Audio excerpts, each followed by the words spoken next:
To put it lightly, that's saying something, this is a shockingly cruel, unimaginable crime committed by a mom against her 3 kids. This was a mom that meticulously took all 7 of her smoke detectors and put them in a bag and removed them from the house before she poured lighter fluid all over the house and lit it on fire in an attempt to kill her 3 children. I want to thank the Michigan State Police for their collaboration on this. I want to thank the Bureau of Alcohol, Tobacco, and Firearms, who have been very helpful,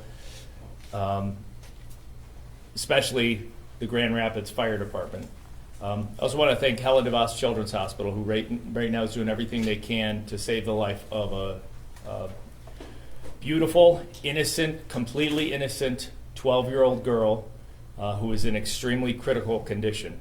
And they've been working nonstop since this incident happened. And if there's any bright part of this, it is knowing that we live in a city where we've got wonderful people like the people right now who are doing everything they can at Helen DeVos. And I feel very thankful for my family and my kids. And I want to say the same thing about our fire department.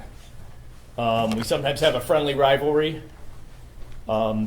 And I feel like I don't take enough opportunities to compliment them and how fortunate I feel to live and have my family and my officers working in a city with a group of men and women. The Grand Rapids Fire Department are true heroes. And so what I want to do today is give you some perspective. As you can imagine, at a large fire scene like this, we had many police officers on scene, all with their body-worn cameras going, so we probably have hundreds of hours of footage. But what we did this morning was quickly put together a little bit so that you see the perspective of what our officers saw, and really what our officers saw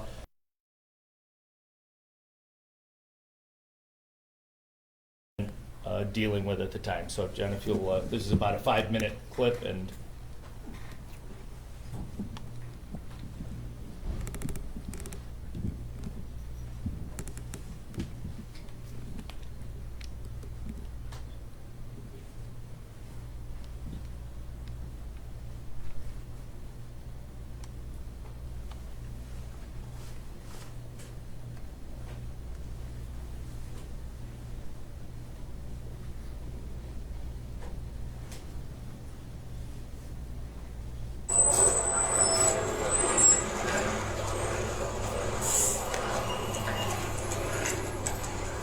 are there any kids still in the house? My daughter was in there, yes. Is she still in there?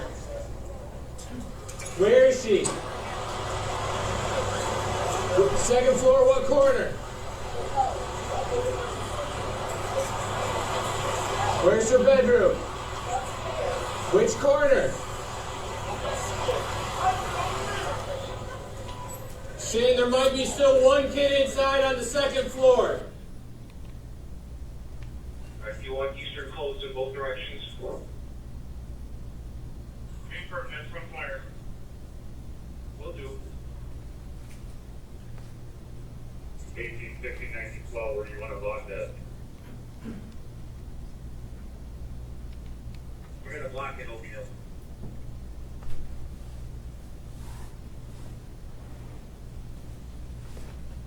That's more. I got it.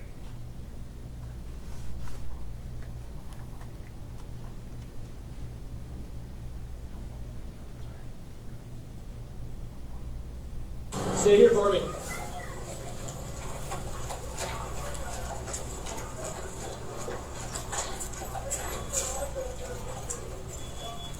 Kid who might still be inside is Nick.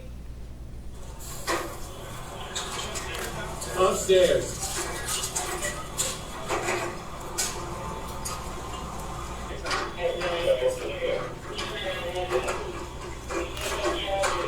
Just one kid in there.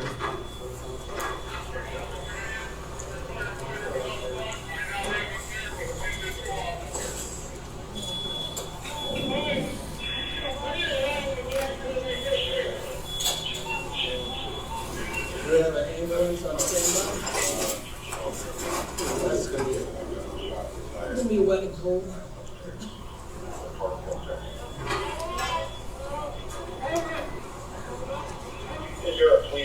blocking South Southeastern.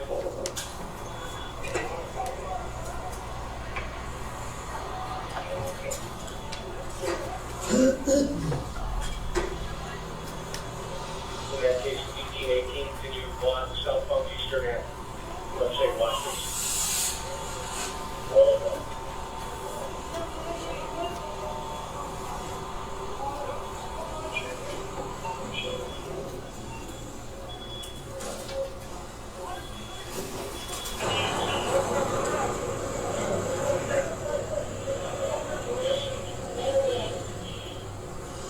Is medical here?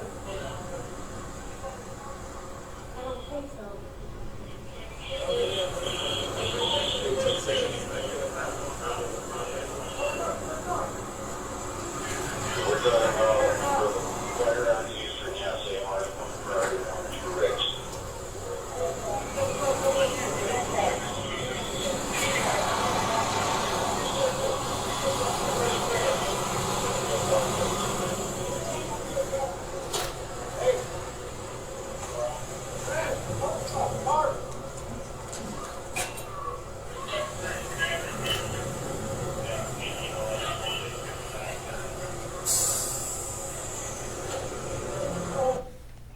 I'd like to point out that even as those firefighters were carrying her down the ladder, you could still see the flames coming from the first floor. And even when the firefighters were walking in the second floor in the back, you could see not only the first floor fully engulfed, but the smoke so thick that I'm sure you could see more than an inch in front of your face. So again, this is just an unimaginably horrific case. It was difficult to watch, even though I've seen this video before. I don't know if you believe in the power of prayer. I do. I'm praying for this little girl at Helen Voss Children's Hospital. Big thanks to the heroes in our fire department. I'm going to turn it over to Prosecutor Becker and then to the Fire Chief Brown. Yeah, my job's relatively simple here. We have filed the charges against the mother, Raconda Singleton. We have charged her with 1 count of arson in the first degree. That is a felony with a maximum penalty of life in prison and a $20,000 fine. We've also charged her with 3 counts of child abuse in the second degree. Child abuse in the second degree is also a felony, punishable by a maximum of 10 years in the Michigan Department of Corrections. She is presumed innocent of these charges until proven guilty beyond a reasonable doubt. At this time, I don't have any information on when she will be arraigned at the court, but essentially what first-degree arson is there was an intentional setting of a fire at a dwelling that caused an injury. And so the child abuse charges kind of go along with that. It's like knowingly and intentionally committing an act likely to cause physical or mental harm, and don't even have to actually prove there was mental harm, just an act that is likely to cause physical or mental harm. And so the instance of setting a home on fire with the children in it is the basis for the child abuse second charges. We'll see this case go through the criminal justice process. She should be arraigned, and we'll see a PCC within a week. So I would anticipate it would happen relatively quickly. So I'll turn over to the fire chief and let him talk. Well, it's been a rough week for our city, difficult week for both the police and fire departments. It's hard to describe what our people see when they pull up to a scene. Normally we're battling flames, not other things that stand in our way. I can tell you this fire progressed very rapidly from what we would normally see on the first floor, and even all the black smoke billowing out on the second floor is unburned fuel. So our members place themselves directly in harm's way to save a life. That's what we take an oath to do, and that's what we did. Unfortunately, the 12-year-old sustained some smoke inhalation, some critical injuries. They're in grave condition at this point. Couldn't be prouder of the men and women of the Grand Rapids Fire Department, and like to thank our brothers and sisters in blue. All week we've had to work hand in hand on multiple incidents. Again, we were able to assemble a huge effective firefighting force within minutes in the core of the city. Ultimately, we had 13 units on scene comprised of 42 personnel. That's the vast majority of rigs in the city of Grand Rapids at one point or another made their way through this fire. And as you can see, we had multiple things going at the same time. We had 4 separate teams searching, 2 different crews doing fire attack, ventilation, water supply, and medical out in the front yard for any victims that we found. So hats off to the highly trained men and women of the Grand Rapids Fire Department, and thoughts and prayers to all those impacted. Back over to you, Chief. Obviously, the criminal investigation is coming to a conclusion, but we haven't quite yet started with that process, so there's only so much I can talk about as far as that goes. But if you have any questions that I can't answer or that I can pass off, I'm one of these two gentlemen, happy to entertain them at this time. Winston R. Brown, Chief, was that the 12-year-old girl that they were administering CPR to? That is correct. Okay, Yeah. just want to make sure. And you said she sustained inhalation, smoke inhalation. Obviously, she was unconscious, cardiac, something going on there. What Yes. else were those extent of those grave injuries? What could you explain? At this point, it's burn injuries, has some inhalation injuries as well. And anytime you're in that type of environment, it's life or death. And so we were able to achieve ROSC, return of spontaneous circulation, en route to the hospital. And as Chief Lindstrom said, Helen DeVos has done an amazing job doing everything they can to give this little girl the best chance that she could have. Is she still in ICU? Yes. Yeah. Okay, so Yeah. potentially we could have a different type of charge coming down if she succumbs to her injuries. Sure, I mean, based on all the facts, if anything else happens, we'll take a look at that. But yeah, definitely could be additional charges should things take a turn for the worse. Were the kids, I think this is you, Chief Lindstrom, were Sure. the kids intentionally locked inside? Neighbors I spoke with said that they could hear them yelling in the house. Right, that's a "Mommy, mommy," preliminary investigation points to that she was attempting to keep them inside, yes.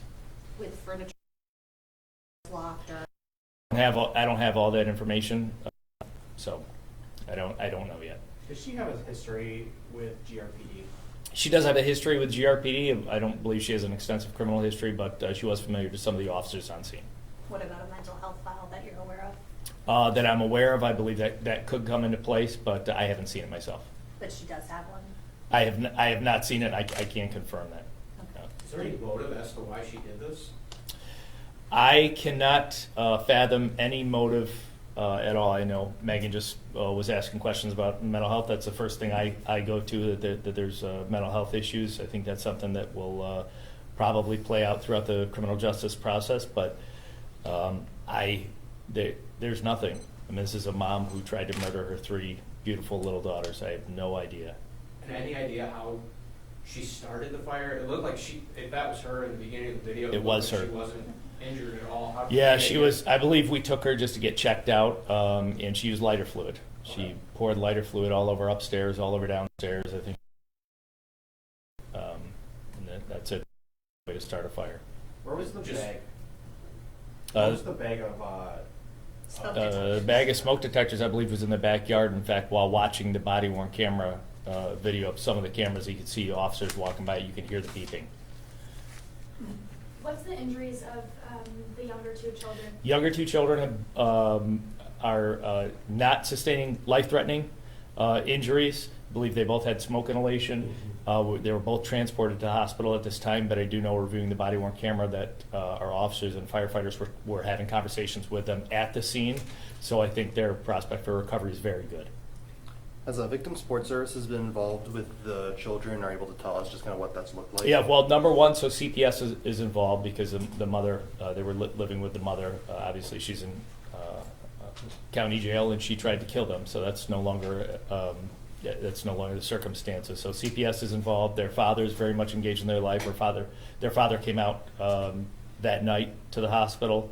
But also CPS is involved, and they have that process. We have victim support services here at the Grand Rapids Police Department as well. The ATF has been on this journey with us throughout the investigation. They've also activated their victim support services, which they do for fire victims as well. So not only that, but we've already heard here at the police department from some of our local community activists and their efforts to sort of muster up support for these little girls who are going to need a lot of support.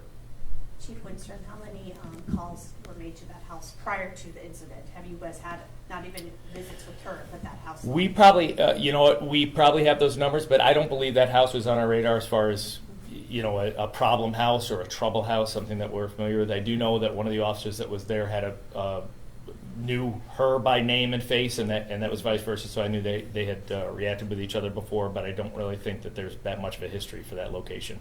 And Chief Brown, I mean, 7 smoke detectors makes me think potentially that she might have been one of the people that utilized GR Fire going through and installing smoke detectors. Did you guys have any presence there at any point?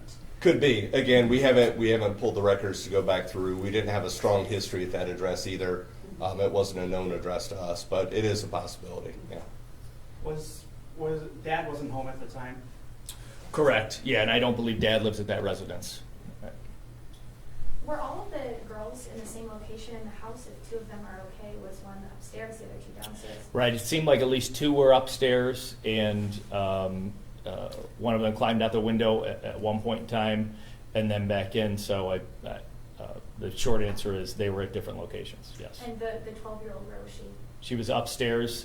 I'm not sure. Maybe Chief Brown knows exactly where she was just recovered. in one of the front rooms. Again, we had multiple teams doing a vent enter search, diving in the front windows, and as you saw, she came out of the Alpha Delta corner onto the porch. So, yeah, she was in that room.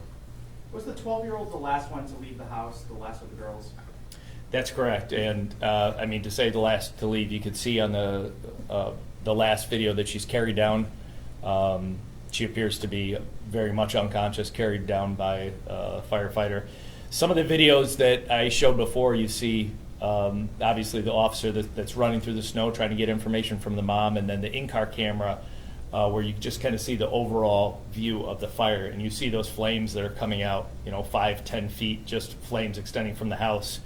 And knowing that that little girl was upstairs in that bedroom the entire time that those videos were taking place is just unimaginable is the only way I can describe it. Watching that in retrospect and knowing that she's up there is devastating to see. Does it anger you as first responders, and this is for the police department and the fire department, just to know that your people were put in harm's way for this act as well?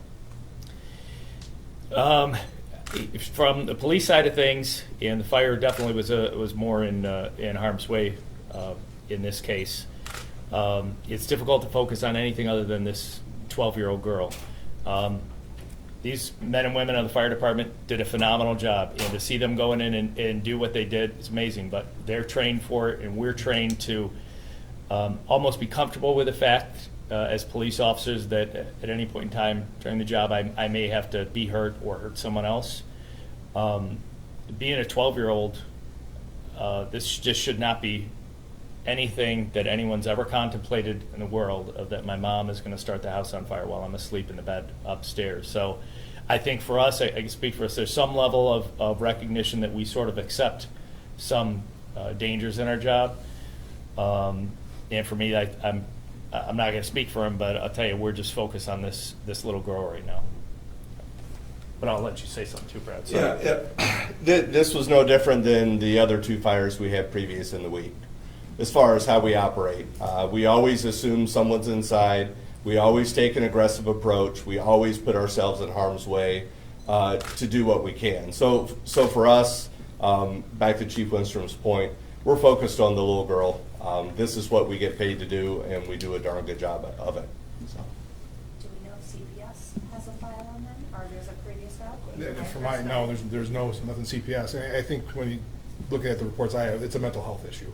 I mean, I think that's what's going to come out. We'll see it play out, but a lot of the calls that they were getting and so forth were mental health related for mom.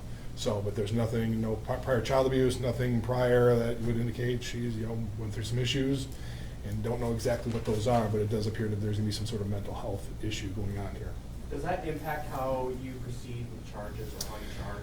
No, it doesn't proceed how we charge. It proceeds on what we can do, what could happen. I mean, generally there's a forensic exam to see if she's even competent. That's usually the first barrier, and then if she is established as being competent, then is there legal responsibility? That's where you find the insanity defense, or see if she's not guilty by reason of insanity. But that's a long process, and that takes quite a long time right now, especially with there's quite a backup in the Center for Forensic Psychiatry, where we send the people for evaluations. So it's a long time to get first the competency evaluation, and then assuming that goes through, then the legal insanity determination. So it's going to be a long process and a long path, if you will. My last question. Did she own the home? Do you know? That's a good question. I have no idea.